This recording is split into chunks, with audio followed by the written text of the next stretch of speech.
மதிமுகம் நேர்கள் அனைவருக்கும் வணக்கம். இது அரசியல் திணை நிகழ்ச்சி. இன்னைக்கு நம்மளோட அரசியல் திணை நிகழ்ச்சியில யாரு சிறப்பு விருந்தினரா வந்திருக்கிறாங்க அப்படின்னா பத்திரிகையாளர் திரு தாமோதரன் பிரகாஷ் அவர்கள். டயா பூஸ்டர் சுகரை கண்ட்ரோல் பண்ணும், உங்க ஆரோக்கியத்தை மீட்டு தரும். சர்க்கரையை கட்டுப்படுத்துறதுக்கான எளிமையான வழிமுறை, இயற்கையான வழிமுறை. அனைத்து மருந்து கடைகளிலும் கிடைக்கும்.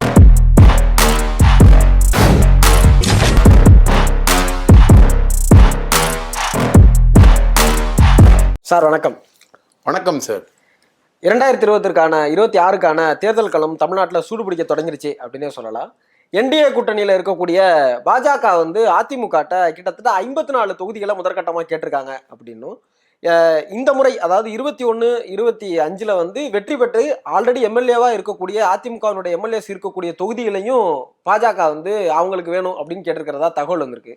இது எப்படி பாக்குறீங்க? ஆமா தம்பி, அதாவது அதிமுக பாஜக கேட்டு இருக்கக்கூடிய தொகுதிகள் லிஸ்ட் ஓரளவுக்கு நம்ம கிட்ட இருக்கு. என்ன தொகுதிகள்னு பார்த்தீங்கன்னா, அரக்கோணத்தில் ஷோலிங்கரு, சென்னையில் எக்மோர் ஹார்பர் 1000 லைட்டு, சென்னை நார்த்தில் கொளத்தூர், சென்னை சவுத்தில் மயிலாப்பூர், டி நகர் ஏடிஎம்கே 137 237 வாக்குகள்ல இழந்த தொகுதி, அவங்களுக்கு ஃபேவரான தொகுதி. சென்னையில 8 தொகுதி கிட்ட கேக்குறாங்க.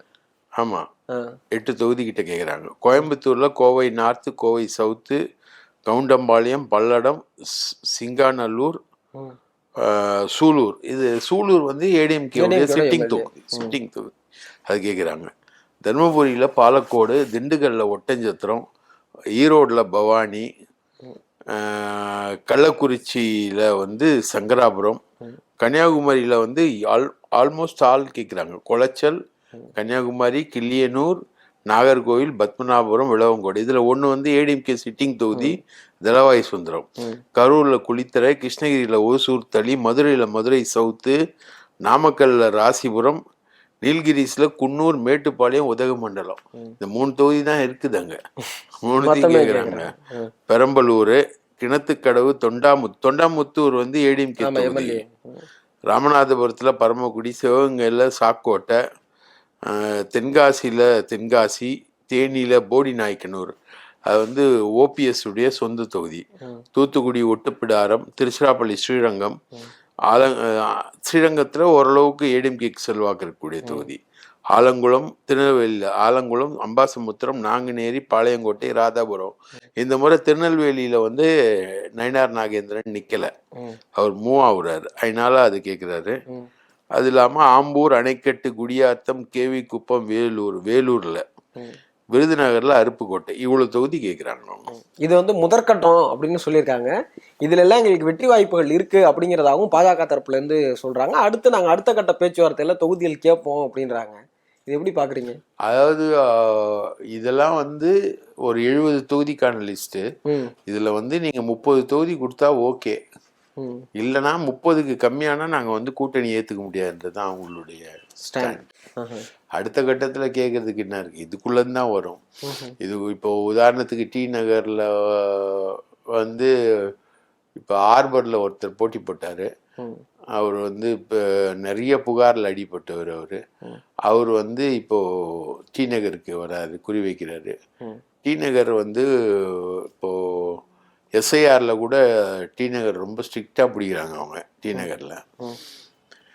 அதுக்கு காரணம் இதெல்லாம் தான். இப்போ இந்த தொகுதி இவங்க கேட்கறது பேட்டர்னே எஸ்ஐஆர் பேட்டர்ன்ல இருந்து தான் கேட்குறாங்க. எஸ்ஐஆருக்குள்ள இவங்க சிலதை நீக்குறாங்க, சில பேரை நீக்குறாங்க. அந்த பேட்டர்ன்ல திமுகவுக்கு சாதகமான பேட்டர்ன்லாம் நீக்கிட்டு இவங்களுடைய வாக்காளர்களை கொண்டு வந்துட்டு அதுக்கப்புறம் இந்த தொகுதிகளை கேட்குறாங்க. ஸோ எஸ்ஐஆருக்கும் இதுக்குமே ஒரு பெரிய காரலேஷன் இருக்கு, கனெக்ஷன் இருக்கு அப்படின்ற மாதிரி தான் சொல்றாங்க.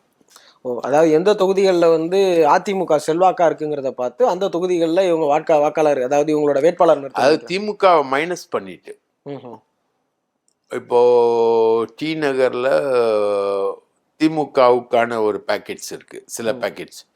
அந்த பேக்கெட்ஸ்னால தான் திமுக ஓரளவுக்கு ஜெயிச்சது. போன தடவை நூற்றுக்கணக்கான வாக்குகள்ல ஜெயிக்குது. கருணாநிதினு ஒருத்தர் ஜெயிக்கிறாரு, ஜே அன்பழகனுடைய மகனோ தம்பியோ உறவினர், அவர் ஜெயிக்கிறாரு. எஸ்ஐஆர் பேட்டர்னில் அட்ஜஸ்ட் பண்ணி தான் இவங்க கேட்குறாங்க. இப்போ நீங்கள் சொல்லும்போது சொல்லியிருந்தீங்க இந்த முறை வந்து திரு நயினார் நாகேந்திரன் வந்து அவருடைய தொகுதியில் நிற்கல, வேற தொகுதி மாறுறாருன்னு. ஏன் அந்த தொகுதியில் நிற்கல, வேற தொகுதி மாறுறதுக்கான பின்னணி எதுவும் இருக்கா? அவர் அந்த தொகுதியில் நின்னா இந்த மாதிரி ஜெயிக்க மாட்டார். அந்த அளவுக்கு டிஎம்கே ஸ்ட்ராங்காக ஒர்க் பண்ணுது திருநெல்வேலியில். அவருடைய தொகுதி தான், அதுக்கேற்ற மாதிரி தான் அவர் எல்லாத்தையும் பண்ணியிருந்தாரு. ஆனால் இந்த முறை பெரிய அளவுக்கு திமுக வந்து ஒர்க் பண்ணுது. அங்கே வந்து முக்கியமான கேஸ்ட் வந்து தேவேந்திர குல வேளாளர்கள். அவங்கள பேஸ் பண்ணி திமுக நிறைய ஒர்க் பண்ணி வச்சிருக்கு. அதனால அவர் தொகுதி மாறுறாரு. திரு அண்ணாமலை அவர்கள் வந்து தனி கட்சி ஆரம்பிக்க போறாரு அப்படின்னு எல்லா ஊடகங்கள்லையும் செய்திகள் கசிந்த வண்ணமே இருந்தது. இதற்கிடையில இப்ப திடீர்னு என்ன சொல்றாங்க அப்படின்னா, அமித்ஷா அவர்கள் வந்து அண்ணாமலை அவர்கள் வந்து இந்த என்டிஏ கூட்டணியை வலுப்படுத்துறதுக்காக அவங்களை கூப்பிட்டு பேசியிருக்காங்க அப்படின்னு சொல்லப்படுது. இது எப்படி பாக்குறீங்க? அண்ணாமலை வந்து அமித்ஷா மட்டும் கூப்பிட்டு பேசல, போய் எடப்பாடி காலில் விழுந்திருக்காரு. அண்ணாமலை சாஷ்டாங்கமாக விழுந்திருக்காரு. அதாவது அண்ணாமலை தான் வந்து ஓபிஎஸ்சியும் டிடிவியும் ஹேண்டில் பண்ணி இன்னைக்கு அதிமுக தேசிய ஜனநாயக கூட்டணியில் வந்து ஏற்பட்ட குழப்பங்களுக்கு காரணம் அண்ணாமலை. அண்ணாமலைக்கும் டிடிவி தினகரனுக்கும் லண்டன் ஹோட்டலில் வந்து அவர் 1500 கோடிக்கு வச்சுருக்காரு. அந்த ஹோட்டல் மேலே கேஸ் இருக்குது. அந்த கேஸை முடிச்சு தரேன்னு தான் அண்ணாமலை வந்து டிடிவி தினகரனோட பழகினார். அண்ணாமலை டிடிவி தினகரன் நட்பு தான் வந்து இன்னைக்கு வரைக்கும் வந்து ஒரு பெரிய இது பாண்டிங்காக இருந்திருக்கு.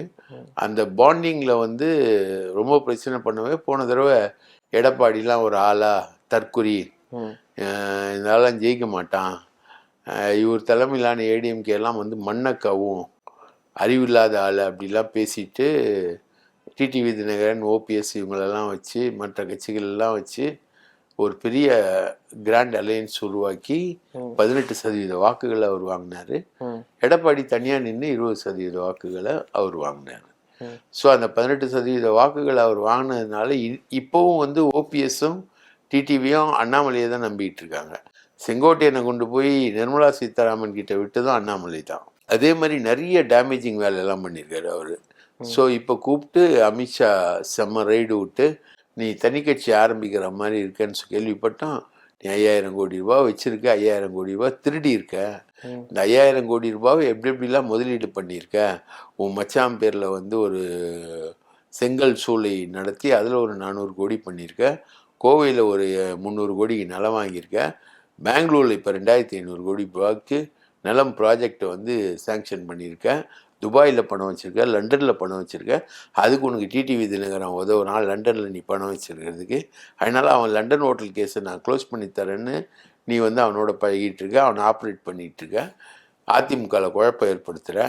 அஃப்கோர்ஸ் நாங்கள் தான் முதல்ல அதிமுகவில் குழப்பம் ஏற்படுத்தணுங்க, இருந்தாலும் அதை நீ வந்து கண்டினியூ பண்ணுற. நீ ஒழுங்காக வந்து சரணடைஞ்சிரு, அவங்க 2 பேரையும் கூப்பிட்டு ஏடிஎம்கே அலையன்ஸ்குள்ளே இந்த முறை நீ கொண்டு வந்துரு அப்படின்னு அமித்ஷா சொல்ல, இவர் போயிட்டு அவங்ககிட்ட பேசிட்டு நேராக போய் எடப்பாடி காலில் சாஷ்டாங்கமாக விழுந்து, ஐயா சாமி என்னை மன்னிச்சிருங்க அப்படின்னு விழுந்து, அதுக்கப்புறம் இவர் வந்து இப்போ டெல்லிக்கு போயிட்டு அமித்ஷாவை பார்த்து, இப்போ நயினார் நாகேந்திரன் போய் அமித்ஷாவை பார்த்துட்டு இந்த குழப்பம் இதில் வந்து இந்த பிரச்சனை தீரவே இல்லை. இவர் தனியாக கட்சியாக ஆரம்பித்தாருன்னா பிஜேபி வந்து இவர் ஜெயிலுக்கு அமைச்சிருக்கும். அண்ணன் திகார் ஜெயில பார்த்துருப்பார் அண்ணாமலை. அதனால பயந்து போய் இப்போ கட்சி ஆரம்பிக்கல அவர். இல்லை, இப்போ திரு அண்ணாமலை அவர்கள் வந்து தனி கட்சி ஆரம்பித்தாலுமே கூட அந்த கட்சியும் வந்து என்டிஏ கூட்டணியில் தானே இருக்கும். இல்லை அவங்க தனி அணியாக செயல்படுவாங்களா? அதெல்லாம் நீங்கள் ப்ரெடிக்ட் பண்ண முடியாது சார். நீங்கள் யார் சார் அதெல்லாம் சொல்கிறதுக்கு? அவங்க என்டிஏ கூட்டணியில் இருப்பாங்க. ஏன் விஜய் கூட்டணியில் இருந்தானது தப்பு? அப்படிலாம் சொல்ல முடியாது. தனி கட்சி ஆரம்பிக்கிறதே வந்து ஒரு கட்சி விரோத நடவடிக்கை இல்லை. நீ யாரு, உன்னை யாருன்னு தெரியும் தமிழ்நாட்டில்? நீ ஒரு ஐபிஎஸ் ஆஃபீஸர் கர்நாடகாவில், அவ்வளோதானே. உன்னை யாருன்னு தெரியும் தமிழ்நாட்டில்? உன்னை யாருன்னு தெரிய வச்சது பாஜக தானே. அப்போ நீ ஒரு கட்சி ஆரம்பிச்சுட்டு நீ பாஜக கூட்டணிக்கே நீ வருவியா? அதை எப்படி பாஜக ஏற்றுக்கும்? அதுவே கட்சி விரோத நடவடிக்கை தானே. ஒருவேளை ஒரு டிடிவி வந்து ஒரு லண்டன் ஹோட்டல் கேஸில் நீங்கள் என்ன வேணால் பண்ணிக்கோங்க பார்த்துக்கலாம் அப்படின்னு சொல்லிட்டு அவர் விஜய் பக்கம் போனார்னா நீங்களும் கூட போனீங்கன்னா என்ன ஆகும்? பிஜேபி ஏடிஎம்கே கூட்டணி என்ன ஆகும்? அது பிரச்சனையாகும். அவர் இதுக்குள்ளே தான் வருவார் அதுக்குள்ளே தான் வருவார்னு யாராலையும் ப்ரெடிக்ட் பண்ண முடியாது. தனி கட்சி ஆரம்பிக்கிறான்னாலே அது கொழுப்பு தானே, நண்டு கொழுத்தா வழியில் தங்காதுன்ற மாதிரி தானே. திரு ஓபிஎஸ் அவர்கள் வந்து இந்த ஒருங்கிணைப்புக்காக ஒரு குழு அமைச்சிருந்தாரு. அந்த குழுவை இப்போ கழகம் அப்படின்னு பெயர் மாற்றம் செஞ்சு அறிவிச்சிருக்கிறாரு. அது வந்து தனி கட்சி தொடங்குறதுக்கான ஆயத்த நடவடிக்கையா அல்லது அமித்ஷா வர வரைக்கும் இந்த மாதிரியான அவர் சேரணும்னு சொல்லி எடப்பாடி கிட்ட அவர் பேசினாரு. அவைத்தலைவர் பதவி கொடுன்ற அளவுக்கு கேட்டாங்க. ஆனா அவங்க கொடுக்க தயாரா இல்லை. அதில் அந்த பேச்சுவார்த்தையில் முட்டிக்கிச்சு. அதனால்தான் அவர் நான் வந்து தனி கட்சி தொடங்க மாட்டேன்னு சொன்னவர் இப்போ தனி கட்சின்னு சொல்லிட்டு அவர் சொல்கிறாரு என்டிஏக்குள்ளே வராருன்னு. ஒருவேளை எடப்பாடி சொல்லியிருக்கலாம், ஓபிஎஸ்ஸா டிடிவியா யாராக இருந்தாலும் அவங்கவுங்க கட்சி மூலமாக என்டிஏ கூட்டணிக்கு வந்துட்டு கூட்டணி மூலமாக அதிமுக கூட்டணிக்குள்ளே வரலாம் அப்படின்னு சொல்லியிருக்கலாம். இப்போ வேறு வழி இல்லாமல் தனி கட்சின்ற மாதிரி அந்த அவர் வச்சிருந்த மீட்பு குழுவை மீட்பு கழகம்னு அவர் கொண்டு வர்றாரு. இது வரைக்கும் மீட்பு கழகம்னு எதுவும் வந்ததில்லை தமிழக வரலாற்றில். மீட்பு கழகம்னா இவர் எதுலேருந்து மீட்க போகிறாரு? பாஜக பிடியிலேருந்து தமிழ்நாட்டை மீட்க போகிறாரா ஓபிஎஸ்ன்னு தெரியல. அண்மையில் நடந்த அதிமுகவினுடைய பொதுக்குழுவில் கூட சிவி சண்முகம் அவர்கள் பேசுனது வந்து ஒரு பெரிய சலசலப்பை உருவாக்குனுச்சு. அதற்கு பின்னாடி இந்த கணக்கெல்லாம் இருக்குன்னு நம்புறீங்களா, இல்லை அதற்கு பின்னாடி வேற ஏதாவது கணக்குகள் இருக்குமா, அரசியல் கணக்குகள் இருக்குமா? சண்முகத்துக்கு கெடுக்கிறது தான் வேலை, ரைட்டா? ஓபிஎஸ்ஸை கூட்டிகிட்டு போயிட்டு எல்லாத்தையும் நெகோசியேட் பண்ணது வந்து நம்ம ஆடிட்டர் குருமூர்த்தி. அவர் குருமூர்த்தியை புரோக்கர்னு சொல்கிறாரு. பிஜேபியை வந்து கூட இருந்தே கெடுக்கிறவங்கன்னு சொல்கிறாரு. உண்மையிலே கூட இருந்து கெடுக்கிறவர் இது சிவி சண்முகம் தான். எடப்பாடியோட கேல்குலேஷன்ஸை மீறி பல விஷயங்களை அவர் பண்ணிக்கிட்டு இருக்காரு. சண்முகத்தோட பேச்சு வந்து பெரிய அபரேஷன் தான். அவருக்கு நிறைய பிஸ்னஸ் இன்ட்ரெஸ்ட் இருக்கு. அந்த இன்ட்ரெஸ்ட்ல எங்கேயாவது தலையிட்டு இருப்பாங்க பிஜேபி ஆட்கள். அதனால அவர் அந்த மாதிரி பேசுறாரு அப்படின்னு சொல்றாங்க ஏடிஎம். தமிழக வெற்றி கழகத்தினுடைய திருவள்ளூர் மாவட்டத்தில் வந்து பணம் வாங்கிக்கிட்டு போஸ்டிங் போடுறதாகவும், அவங்களுக்குள்ளாரே நிர்வாகிகளுக்குள்ளார வந்து முறையான இது இல்லை, அவங்க யாருக்கு பணம் கொடுக்குறாங்களோ அவங்களுக்கு வந்து போஸ்டிங் தராங்க அப்படின்னு வந்து அந்த மாவட்டத்தை சேர்ந்த நிர்வாகிகளும் தொண்டர்களும் போராட்டம் நடத்தியிருக்கிறாங்க பனையூர்லேயே. இது எப்படி பார்க்குறீங்க? அது தமிழ்நாடு ஃபுல்லாக நடக்குது. ஒவ்வொரு சட்டமன்ற தொகுதிக்கும் போட்டியிடறவங்க வந்து 2 கோடி ரூபா கொடுக்கணும். புஷி ஆனந்தோட டார்கெட்டே வந்து இந்த கட்சி இதை வச்சு பணம் வசூல் பண்ணுறது தான் அவரோட டார்கெட்.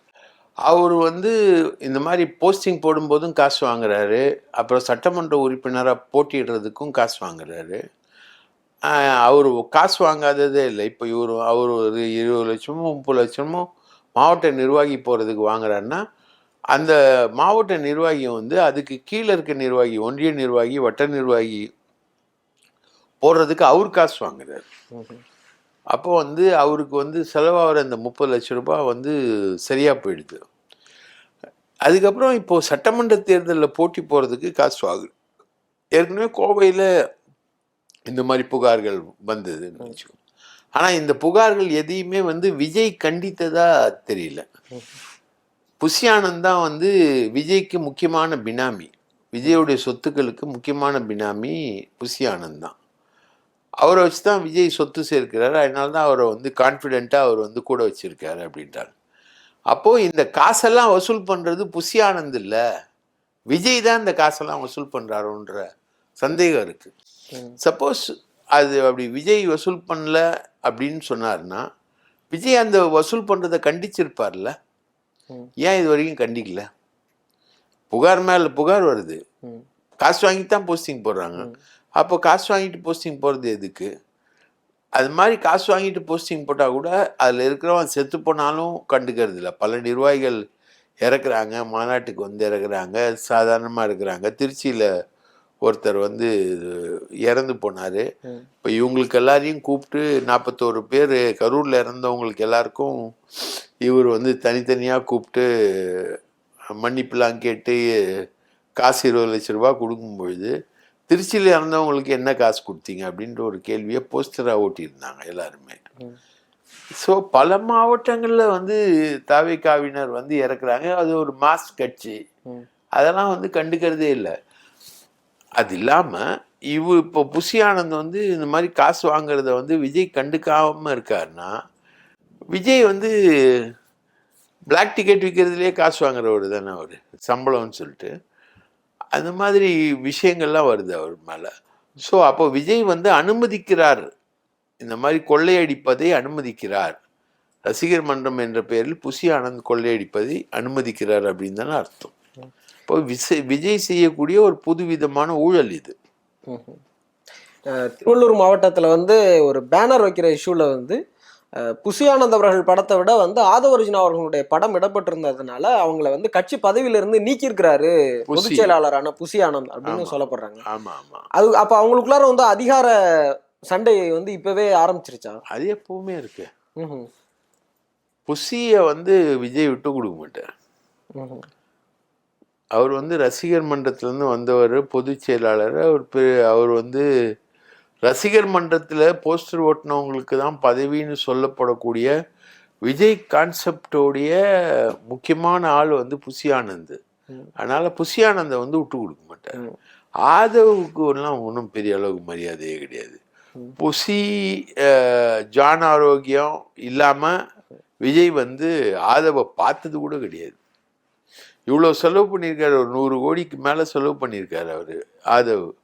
அது எல்லாமே மேம்போக்கான செலவுகள் தான். அதுக்கும் விஜய்க்கும் சம்மந்தம் இல்லாத மாதிரி தான் விஜய் நடந்துக்கிறாரு. ஸோ ஆதவ் இல்லைன்னா விஜய் கிடையாது, அவரோட செலவு இல்லைன்னா விஜய் கிடையாது. ஆனால் அதுக்கு எனக்கும் சம்மந்தம் இல்லைன்ற மாதிரி தான் விஜய் நடந்துக்கிறாரு. அப்போ அவர் என்ன சொல்ல வர்றாரு விஜய், எனக்கும் அதுக்கும் சம்மந்தம் இல்லைப்பா அப்படின்ற மாதிரி நடந்துக்கிறாரு. அது எந்த விதத்தில் ஆரோக்கியமான ஒரு விஷயமா இருக்கும்னு நினைக்கிறேன். அப்படி இருக்கும் பட்சத்தில் வந்து இப்போ தொண்டர்கள் யாரை ஃபாலோ பண்ணுவாங்க, யாருனுடைய இதை வந்து கைடன்ஸாக எடுத்துகிட்டு போவாங்க அப்படின்றது இருக்கு சார். விஜய் தான் சார் பார்ட்டி, விஜய் தான் பார்ட்டி, அதில் மாற்று கருத்தே கிடையாது. விஜயோட கைட்லைன்ஸ் தான் எடுத்துப்பாங்க. ஆனால் விஜய் நேரடியாக சொல்ல மாட்டார். தொண்டர்களுக்கு வந்து சொல்கிறது வந்து ஆதவ் அர்ஜுனா தான் சொல்லுவார். ஆதவ் அர்ஜுனா சொல்கிறது தான் வேதவாக்க எடுப்பாங்க. ஆதவ் அர்ஜுன் ரெட்டி சொல்கிறதெல்லாம் அவங்க வேதவாக்க எடுக்க மாட்டாங்க. சமீபத்தில் வந்து திரும்ப அதிமுகவில் இணைஞ்சிருக்கக்கூடிய செங்கோட்டையனுடைய உறவினர் வந்து ஒரு பத்திரிகையாளர் சந்திப்பில் சொல்கிறாரு, அதிமுகவில் இங்கே என்னென்னலாம் பண்ணாரோ திரு செங்கோட்டையன் அவர்கள் அதே மாதிரி தான் தாவேக்காலையும் செய்கிறதா எங்களுக்கு தகவல்கள் வருது. அவர் வந்து அவருடைய அதிகார வரம்பை வந்து அதிகப்படுத்துறாரே தவிர அவரை தாண்டி யாரும் வளர்ந்துடக்கூடாதுங்கிறத நினைக்கிறாரு செங்கோட்டையன் ஒரு குற்றச்சாட்டை. புசி ஆனந்த மீறிலாம் செங்கோட்டையன்லாம் போகவே முடியாது, கற்பனை கூட பண்ண முடியாது. இல்ல அந்த பகுதியில், அதாவது அந்த கொங்கு பகுதிகளில் அவர் அது கொங்கு பகுதியில் கட்சியே இல்லையே. கொங்கு பகுதிகளில் தாவேக்காவே இல்லையே. அங்க என்ன பண்ண முடியும்? வழக்கு அது, அதுல என்ன கிழக்கு மேற்கு.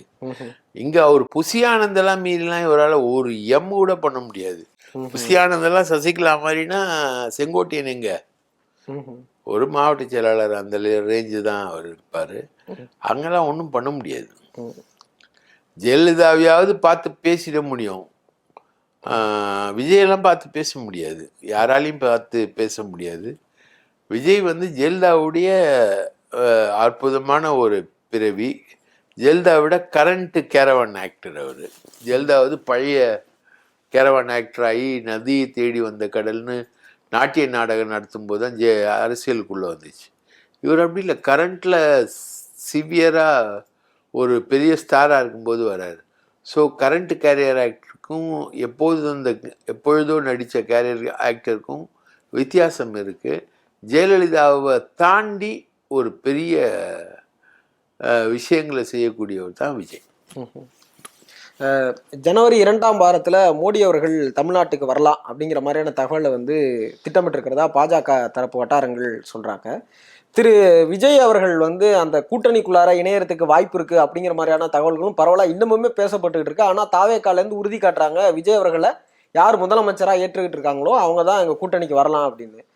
திரு விஜய் அவர்கள் அந்த கூட்டணியில் இணையறதுக்கு வாய்ப்பு வந்து மோடி வர்றதை சொல்கிறீங்க, ஏன் அமித்ஷா வரல? அதை பற்றி ஏன் சொல்ல மாட்டீங்க? அமித்ஷா வந்தாருன்னா விஜயை கூப்பிட்டு பேசலான்னு தான் இருந்தார். அதுவும் கிளிக் ஆகல, அந்த வியூகம் வந்து கிளிக் ஆகல விஜய் கிட்ட. அதனால தான் அமித்ஷா வரல. டிடிவி தினகரன் ஓபிஎஸ் பிரச்சனைக்காக நான் வந்து சென்னைக்கு வரதா? நீங்கள் எல்லாரும் சேர்ந்து பீகாரில் வந்து இதே மாதிரி பிரச்சனை வரும்பொழுது அமித்ஷா என்ன பண்ணார், எல்லாரையும் கூப்பிட்டு டெல்லிக்கு வர வச்சுட்டு இந்தா நீ இவ்வளோ சீட்டு, இந்தா நீ இவ்வளோ சீட்டுன்னு என்டிஏல ஃபிக்ஸ் பண்ணி அனௌன்ஸ் பண்ணி விட்டார். அது மாதிரி ஏடிஎம்கே அனௌன்ஸ் பண்ணியிருக்காரு. பட் ஆனால் ஏடிஎம்கே அனௌன்ஸ் பண்ணிருக்கும்போது விஜய் வந்தால் நல்லதுன்னு நினைக்கிறாங்க. ஆனால் விஜய் வரவே இல்லை. விஜய் வந்த அந்த சீனுக்கு போகவே இல்லை. ஸோ அமித்ஷாவுக்கே போகலன்னும் போது மோடி வந்தால் எப்படி விஜய் வருவார்? விஜய் வந்து ஈர்ப்பதற்கான சக்தி வந்து மோடிக்கிட்ட இருக்கா அப்படின்றது சுத்தமாக தெரியல. மாதிரி பல பிரச்சனைகள் இருக்குது. இதெல்லாம் தாண்டி மோடி, விஜய் விஜய் அமித்ஷா இதெல்லாம் சந்திப்பெல்லாம் நடந்து விஜய் வந்து அதிமுக பாஜக கூட்டணிக்குள்ளே வர்ற சம்பவம் என்பது ரொம்ப என்ன சொல்கிறது, ஒரு கொம்பு முளைக்கிற மாதிரி தான். குதிரைக்கு கொம்பு முளைக்கிற கதை தான். அப்போ 4 முனை போட்டி தான் 2026 இருக்கும் அப்படின்னு. 4 முனை போட்டி தான். ஊடகவியலாளர் திரு சவுக்கு சங்கர் அவர்கள் வந்து கைது செய்யப்பட்டிருக்கிறாங்க. அந்த கைது எப்படி பாக்குறீங்க? ஒரு புறம் வந்து அது வந்து கருத்து சுதந்திரத்துக்கு எதிராக இருக்கு அப்படின்னு சிலர் ஆதரவா பேசுறாங்க, அவருடைய கைது வந்து செஞ்சிருக்க கூடாது அப்படின்னு. சிலர் வந்து இல்ல, அவர் இந்த மாதிரியாக மிரட்டல் விடுக்கக்கூடிய தொனியில தான் இது பண்றாரு அப்படின்னு சொல்றாங்க. ஆதரவும் எதிர்ப்பும் சமமா இருக்கு சமூக வலைதளங்கள்ல. எப்படி பாக்குறீங்க? எதிர்ப்புன்னா யாருன்னா பலரோட தோல் உரியுது. அவனுக்கு சவுக்கு சங்கருக்கு ஆதரவா பேசுறது யார்? RK, Shalini Maria Lawrence. அவர் அதனால அவர் வந்து கைது பண்றாங்களாம் அந்த அம்மா. இவர் வந்து அவர் எதிர்கட்சிகளின் குரல் மாதிரி எதிரொலிச்சாராம். அதனால அவர் வந்து கைது பண்றாங்கன்னு இவர் மாரிதாஸ், மதன் கௌரி இப்படி தான் வந்து மதன் கௌரி டிஸ்கிரைப் பண்ணிட்டு போறாரு. மாரிதாஸ் வந்து அவரை கைது பண்ணுன்னு பலமுறை சொல்லியிருக்காரு. அதுக்கப்புறம் இந்த ஆர்கே, ஷாலினி மரியா லாரன்ஸ், இன்னும் ஒருத்தர் 2-3 பேர் ரொம்ப வேகமாக வருவாங்கன்னு எதிர்பார்த்தேன். ஃபெலிக்ஸ் ஜெரால்டும் ஷபீரும் அவங்களாம் வரல. அப்புறம் எதிர்ப்புன்னு பார்த்தீங்கன்னா தமிழா பாண்டியன் உட்பட பல ஊடகவியலாளர்கள், சாட்டை துரைமுருகன், தமிழா பாண்டியன், நிறைய ஊடகவியலாளர்கள் அவரை வந்து எதிர்ப்பு தெரிவித்து பதிவு பண்ணுறாங்க. இல்லை என்ன பேத்தட்டிக்னா, எனக்கு என்ன கேள்வினா, தமிழ்நாடு போலீஸுக்கும் சென்னை போலீஸ்கிட்டையும் எனக்கு என்ன கேள்வினா, மொத்தம் 38 கேஸ் அவன் மேலே இருக்குன்றாங்க.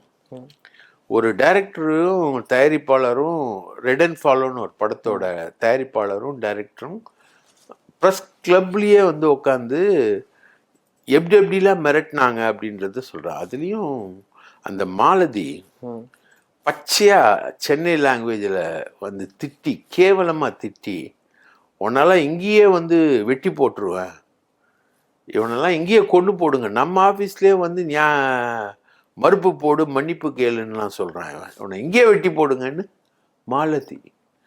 நான் பார்த்த திருவத்தியூரில் சாதாரண ஒரு பொண்ணு, பேட்டி எடுத்த பொண்ணு, பாவமாக இருக்கும். ஆனால் அது இன்னைக்கு மெட்ராஸ் லாங்குவேஜில் பயங்கரமாக பேசுது. அது சொன்ன வார்த்தைகள்லாம் சொல்ல முடியாதுன்னு சொல்லிட்டு அந்த டைரக்டர் வந்து தனியாக சொன்னான் என்னென்ன வார்த்தைன்னு. காதுலேயே கேட்க முடியாத அளவுக்கு அந்த பொண்ணு பேசியிருக்கு. அதாவது ரொம்ப கேவலமாக அந்த பொண்ணு வந்து பேசியிருக்கு. அதெல்லாம் அந்த பொண்ணுக்கிட்ட எதிர்பார்க்கவே இல்லை. அதாவது டெய்லி தண்ணி அடிக்கும், அது தெரியும், வேறு வேலைகள் எல்லாம் இவனுக்கு செஞ்சு கொடுக்கும், இவனுக்கு வந்து விடுவார், அதுக்கான ஆட்கள் எல்லாம் வந்து பிடிச்சி கொடுக்கணும்லாம் சொல்லுவாங்க.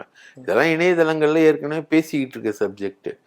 ஆனால் அது இந்த அளவுக்கு மோசமாக இருக்குன்னு எதிர்பார்க்கவே இல்லை. அதுக்கப்புறம் அந்த பசங்க எல்லாரும் சேர்ந்து தான் அடிச்சிருக்காங்க அந்த டைரக்டரை. அந்த டைரக்டர்கிட்ட 10 லட்ச ரூபா கொடுன்னு கேட்குறான். அந்த டைரக்டர் வந்து 1 லட்ச ரூபா கொண்டு போய் கொடுக்குறான், வாங்கிக்கின்னு அடிக்கிறாங்க. அவன் என்ன கேட்குறான், அவனுடைய படம் ரெட் அண்ட் ஃபாலோவுக்கு வந்து இவங்க வந்து அஜய் வாண்டியார்னு ஒருத்தர் நடிச்சிருக்கான். அவன் போதை சட்டத்தில் கைதானவனா? ஆக்சுவலாக போதை சட்டத்தில் கைதானவன் கிடையாது. பிரசாத்னு ஒருத்தன், ஸ்ரீகாந்த்னு ஒருத்தன், அவங்களாம் வந்து போதைப் பொருள் வைத்திருந்ததாக கைது பண்ணுறான். போதைப் பொருள் யூஸ் பண்ணுறதா கைது பண்ணுறாங்க. அஜய் வாண்டியார் வந்து அவங்களுக்காக தகராறு பண்ணுறான் போய், ரைட்டா? அந்த தகராறு பண்ணுறோன்னா போலீஸ் வந்து நுங்கம்பாக்கம் போலீஸ் வந்து அரெஸ்ட் பண்ணிட்டு விட்டுருது. அந்த அஜய் வாண்டியாருக்கு இவனுக்கு பர்சனல் மோட்டிவ். ஒரு காலத்துல இவன் அஜய் வாண்டியாரோட தான் சுற்றிக்கிட்டு இருப்பான் சவுக்கு. அந்த பர்சனல் மோட்டிவ்ல அஜய் வாண்டியார் நடித்த படம் தான் ரெட் அண்ட் ஃபாலோ. அந்த படத்தை வந்து இவன் வந்து பேசுகிறான். பேசினோடனே அவங்க கம்ப்ளைண்ட் கொடுக்குறாங்க. கம்ப்ளைண்ட் கொடுத்துட்டு அதுக்கு மறுப்பு போட சொல்கிறாங்க. இவன் ஆஃபீஸுக்கு போடுறாங்க. அது வந்து கேவலமாக அந்த சவுக்கும் பேசுகிறான், இவனும் பேசுகிறான், அந்த மாலதியும் பேசுது. அப்புறம் வந்து அது வந்து ஓரளவுக்கு மேலே போனவுடனே அவங்க அடித்த உடனே அவங்க சைதாப்பேட்டை இதில் உயிர்நிலையில் ஒரு ஆணோட உயிர்நிலையில் அடிக்கிறாங்க, ரைட்டா? அதுக்கு ஒரு பொண்ணும் சேர்ந்து அடிக்குது, மாலத்தையும் சேர்ந்து அடிக்குது. அப்புறம் அவங்க போய் கம்ப்ளைண்ட் கொடுத்துட்டு அந்த கம்ப்ளைண்ட் வந்து போன ஜூன் மாசத்துல ஜூலை மாசத்துல கொடுத்துட்டு ஜூன் 30ஆம் தேதி கொடுத்ததா சொல்றாங்க. அதுக்கப்புறம் வெயிட்டிங் ப்ராசஸ்ல தான் இப்ப நடவடிக்கை எடுக்கிறாங்க. ஆனால் 38 கம்ப்ளைண்ட் வந்ததுன்னு இருக்குதுன்னு சொல்றீங்க. இந்த கம்ப்ளைண்ட்டுக்கு இவருக்கு சம்மன் அமிச்சா இவர் பதில் எழுதி அனுப்புவாராம் சம்மனுக்கு. லாயர்லாம் பதில் சொல்றது இல்லை, இவர் பதில் சொல்வாரா. பதில் சொல்லி அதை வந்து போலீஸ் வாங்கிக்கணுமா. அது இல்லாமல் ஒரு பார் ஒன்று புதுசாக வந்தது. அந்த பாரை வந்து ஒருத்தன் இது பண்ணுறான். அவங்ககிட்ட வந்து 10 லட்ச ரூபா கேட்குறானுங்க. 10 லட்ச ரூபா கேட்டோன்னா அவன் காசு எடுத்துன்னு போய் கொடுக்குறான். அவன் வந்து ஜிபேல பே பண்ணுறான். 91,000 ஒன்று, 4,000 ஒன்று, ரெண்டுத்தையும் ஜிபேல பே பண்ணுறாங்க. அதுக்கப்புறம் அது ஒரு கேஸ் 2. அது இல்லாமல் அஜய் வாண்டியாரோடைய மனைவி வந்து அவங்கள பற்றி தப்பாக பேசினதா ஒரு கேஸ் 3. இதுவே 3 ஆயிடுச்சு. இந்த மாதிரி 34 கேஸ் அவன் மேலே இருக்குது. 38 கேஸ் இருக்குது. நான் என்ன கேட்குறேன், சென்னை நகர போலீஸை இந்த 38 கேஸ் அவன் மேலே வந்தது, ஏன் 38 கேஸில் உடனே அரெஸ்ட் பண்ணல? இவங்க நீதிமன்ற அனுமதி பெற்று வர டைம் ஆகுதுன்னு சொல்கிறாங்க. இது வந்து நீதிமன்ற அனுமதி பெற்று தான் அவனை அரெஸ்ட் பண்ண வராங்க. அப்போதான் இவன் திறக்காம இருக்கான். மறுபடியும் நீதிமன்றத்தை அப்ரோச் பண்ணி உடைக்கிறதுக்கு வாங்கிட்டு திறக்கிறான். இவன் பெட்ரூமுக்கு கீழே தான் இருக்கிறான்.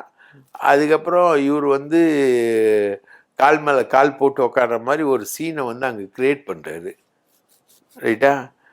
வீடியோவை கிரியேட் பண்ணுறாரு. அங்கே இருக்கும்போது வரைக்கும் வீடியோ பேசிக்கிட்டே தான் இருக்கான் அவன். அது இல்லாமல் மாலதி பேசுகிற வீடியோ தான் செம்மையாக இருக்குது. எனக்கு ரொம்ப த்ரில்லிங்காக இருக்குது. நடக்கிறதெல்லாம் பார்த்தா த்ரில்லிங்காக இருக்கான். இந்த அம்மா மேலே இருக்க குற்றச்சாட்டு எம்எல்ஏயும் எஃப்ஐஆர் போட்டாங்க. சாரை கைது பண்ண வந்திருக்காங்க. எம்எல்ஏயும் எஃப்ஐஆர் போட்டாங்க. பார்த்தா ரொம்ப த்ரில்லிங்காக இருக்குது. நான்லாம் ஜேர்னலிசம் படிச்சுட்டு மக்களுக்கு சேவை செய்கிறதுக்காக தான் வந்தேன். ஆனால் அதுக்கப்புறம் இது மாதிரிலாம் நடக்கிறத பார்த்தா ரொம்ப மோசமாக இருக்குது அப்படின்னு புலகாங்க இது மாதிரி. ஏற்கனவே சவுக்கு சங்கரை வந்து கஞ்சா கேஸில் கைது பண்ணியிருக்காங்க. அது இல்லாமல் அவருக்கு வந்து அவருக்கு ஹெச்ஐவி இருக்குன்னு சொல்லிட்டு ஒரு செய்தி வந்து பரவிச்சு, ரைட்டா? ஹெச்ஐவி அவருக்கு இருக்குன்ற மாதிரி செய்திகள் பரவிச்சு. அவர் பிளாக்மெயில் பண்ணுறாருன்றது உலகத்துக்கே தெரியும். பிளாக்மெயில் ஜேர்னலிசம் தான் அவர் பண்ணிக்கிட்டு இருக்காரு. எல்லாருக்குமே நல்லா தெரியும். அவர் யாரோ வேணால் பேசுவார். அந்த பேசுகிறதுக்கு ஒவ்வொன்றுத்துக்கும் இப்போ ஒரு ரவுடியை பற்றி பேசுகிறாருன்னா அந்த ரவுடியோடு அவனுக்கு கனெக்ஷன் இருக்கும், ரைட்டுங்களா? பெரியபாளையம் தனிகான்னு ஒரு ரவுடி, நம்பர் 1 ரவுடி, மணிப்பாக்கத்தில் ஒரு கவுன்சிலரை கொலை பண்ணுவேன். அவனோட ரொம்ப க்ளோஸ் கான்டாக்ட். இவன் க்ளோஸ் கான்டாக்டில் இருக்க ரவுடிங்க அட்வொகேட் பேர்லாம் தெரியும். சொன்னான்னா அந்த முக்காடு போட்டு அவங்களாம் வெளியில் வர முடியாது, ரைட்டா? சீர்காழி சத்யான்னு ஒருத்தன் துப்பாக்கியோட மாட்டுறான். அவனோடலாம் சவுக்குக்கு லிங்க் இருக்கு. அவனோட லிங்க் இல்லாமல் ஆளே கிடையாது. அந்த மாதிரி ஒரு ஆள் ஜேர்னலிசத்தில் அவனை விட நான் சீனியர், ரைட்டா? என்ன அவன் சமூக வலைதளங்களை யூஸ் பண்ணான் பெஸ்ட்டு. நாங்கள்லாம் கொஞ்சம் லேட்டாக சமூக வலைதளங்களுக்குள்ளே வந்தோம், அவ்வளோதான் வித்தியாசம். அந்த நாங்கள் வர்றதுக்கான அந்த லேட் இருக்குல்ல, அந்த லேட்டை அவன் யூஸ் பண்ணிக்கிட்டான்.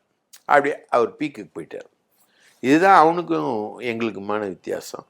அவன் மேலே 38 புகார் இருந்ததுன்னா முன்கூட்டியே கைது பண்ணியிருக்க வேண்டியதானே?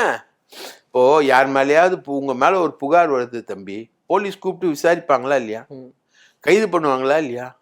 ஜூன் மாதம் அவன் மேலே புகார் வந்திருக்கு. June, July, August, September, October, November 6 மாதம் விசாரிச்சிருக்காங்க. எதுக்கு? இனிமே போட்டுலாம் அவன் மேலே வந்து அந்த மாதிரி ஆளுங்க மேலாம் புகார் வந்தால் உடனடியாக விசாரிங்க, கைது பண்ணுங்க. அந்த வேலைகளில் வந்து போலீஸார் வந்து தவறாமல் ஈடுபடணும். இதுதான் வந்து இந்த பிளாக்மெயில் ஜேர்னலிசத்தை தவிர்க்கிறதுக்கான வழி. இவர் வந்து ஏடிஎம்கே வேலுமணிக்கிட்ட அவங்க தம்பி அவங்க சகோதரர் அன்பரசன் கிட்டலாம் காசு வாங்குறதா சொல்கிறாங்க.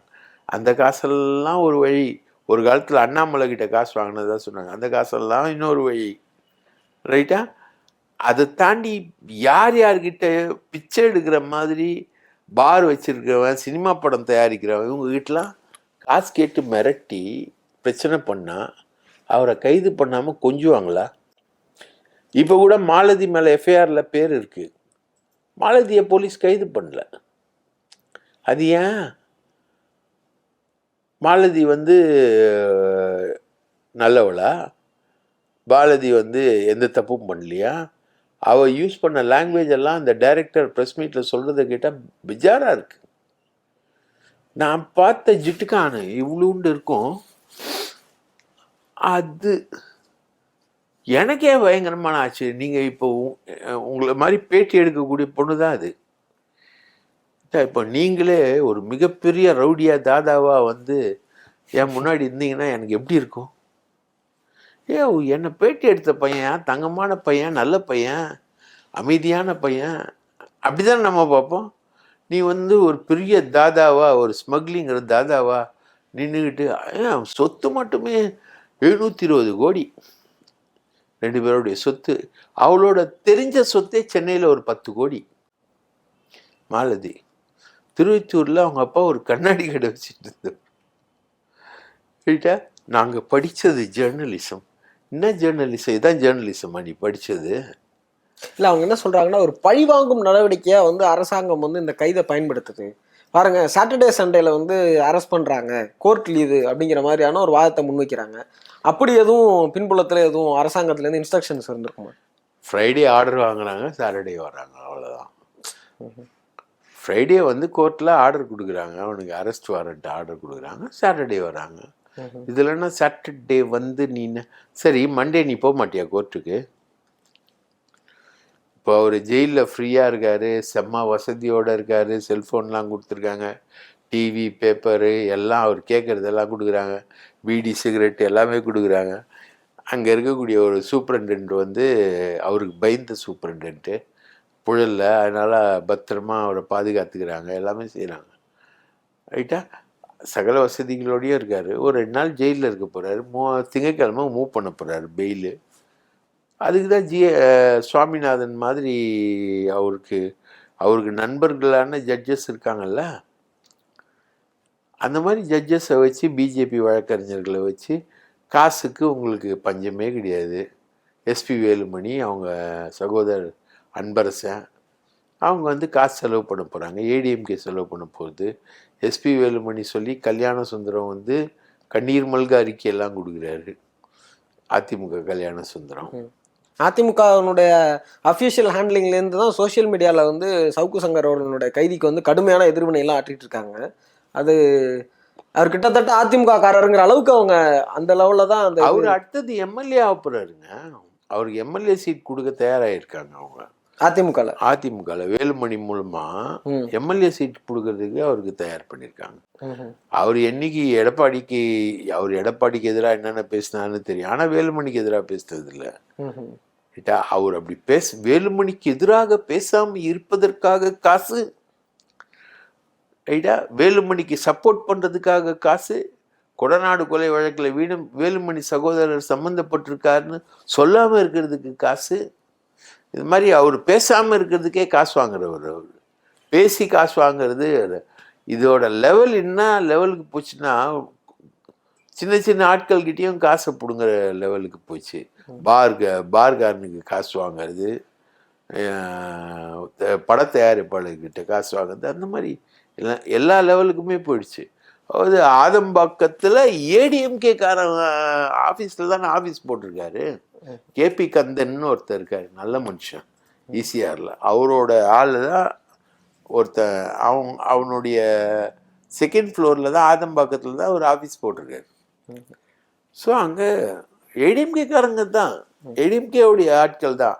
இத்தனைக்கும் ராஜ் சத்யனை பற்றி கேவலமாக பேசுவார், அவர் ரொம்ப மோசமாக பேசுவார். அது மீறி அவர் வந்து ஆஃபீஸ் போட்டிருக்காரு, அவர் எல்லா வேலையும் பண்ணுறாரு. அப்படின்னும்போது டி நகரில் ஒரு 5 கோடி ரூபா ப்ராப்பர்ட்டி, பல்லாவரத்தில் ஒரு 3 கோடி ரூபா ப்ராப்பர்ட்டி, எம்ஆர்சி நகரில் ஒரு ஃப்ளாட்டு, அது இல்லாமல் இப்போது பாஷ்யம் அபினேஷ் அவர்கிட்டேருந்து காசு, ரைட்டா, டிவிஹெச் பில்டர்ஸ் கிட்டேருந்து காசு அவர்களுக்கு நிறையா. அதாவது இந்த அழுக்கு சாம்ராஜ்யம்ன்றது ரொம்ப பெருசு. அதை வந்து ஓப்பனாக பேசக்கூடிய ஆள் அவன். அதனால் ஓப்பனாக அவனுக்கு நிறைய காசை கொடுத்து அவங்க பண்ணியிருக்கான். அதாவது திமுக வந்து சட்டமன்ற தேர்தலுக்கு முன்னாடி தனக்கு யாரெல்லாம் எதிராக பேசுகிறாங்களோ அவங்க எல்லாரையும் வாயடிக்கிற முயற்சியை கையில் எடுத்திருக்காங்க. அதனால தான் சவுக்கு சங்கர் அவர்கள் வெளியில் இருந்தார் அப்படின்னா, அவர் தொடர்ச்சியாக அந்த மாதிரியான காணொலிகள் பேசினாருன்னா திமுக கூட்டணிக்கு வந்து ஓட்டை குறைப்பதற்கான வாய்ப்பு இருக்கும். அதனால தான் அவரை அரெஸ்ட் பண்ணுறாங்கன்னு சொல்கிறாங்க. அது எப்படி? அது வந்து நீங்கள் வந்து இப்போது ஒரு கட்சி இருக்குன்னு வச்சுக்கோங்க, ஆளுங்கட்சி, அதுக்கு எதிராக நிறைய பேர் இருப்பாங்க. இப்போது கேரளாவில் ராகுல் மாங்குட்டம்னு ஒரு ஆள், அவர் வந்து இப்போ ஒரு பொம்பளையை கெடுத்துட்டார் அப்படின்னும் போது சிபிஎம் வந்து பயங்கர ப்ராபகண்டாவில் கொண்டு போகிறாங்க. அதே மாதிரி கேரளாவில் ஐயப்ப இதில் வந்து ஒருத்தர் திருடிட்டார் அப்படின்னோடனே அவர் மந்திரி, அவருக்கு எதிராக சிபிஎம் காரன்னோன்னா அவருக்கு எதிராக கேம்பெயின் கொண்டு போகிறாங்க. சார், உங்கள் ஆளுங்கட்சின்னா அதுக்கு எதிராக கேம்பெயின் கொண்டு போகிறதுக்கு ஆள் இல்லாமலாம் இருக்கும். சவுக்கு சங்கர் சொல்கிறது தான் வேத வாக்கா? இவர் ஒரு பிளாக்மெயிலர்ன்றது ஊருக்கே தெரியும். இப்போ கல்யாண சுந்தரம் வந்து அந்த விஷயங்களை வெளிப்படுத்தி பேசினா என்ன தப்பு? ரைட்டா? அதே மாதிரி பேசுவாங்க எல்லாருமே. இப்போ இவர் என்னன்னா போலீஸ்காரங்க இவர்கிட்ட சில டீட்டெயில் கொடுப்பாங்க, அதை வந்து புது டீட்டெயில்ன்ற மாதிரி இவர் பேசுவார். அதுதான் இவர்கிட்ட இருக்கக்கூடிய ப்ளஸ்ஸு. சவுக்குன்றது வந்து ஒரு பெரிய myth, but a blackmail journalist. அவனை நீங்கள் அலோவ் பண்ணுறீங்க, வளர்த்து விட்றீங்கன்னா எந்த அளவில் அது சரியாக இருக்கும்? மோசமான விளைவுகள் தானே வரும். நீங்கள் வந்து அதாவது ஏதோ எங்கேயோ போகிற ஓனான்னு எடுத்து வேட்டியில் விட்டுக்கிறதுக்கு அது தானே சவுக்கு. அரங்கத்திற்கு வந்திருந்து எங்களுடைய பல்வேறு கேள்விகளுக்கு உங்களுடைய கருத்துக்களை தெரிவிச்சிருக்கீங்க. உங்களோட நேரத்திற்கும் கருத்துக்களுக்கும் நன்றி சார். வாய்ப்பளித்ததற்கு மிக்க நன்றி.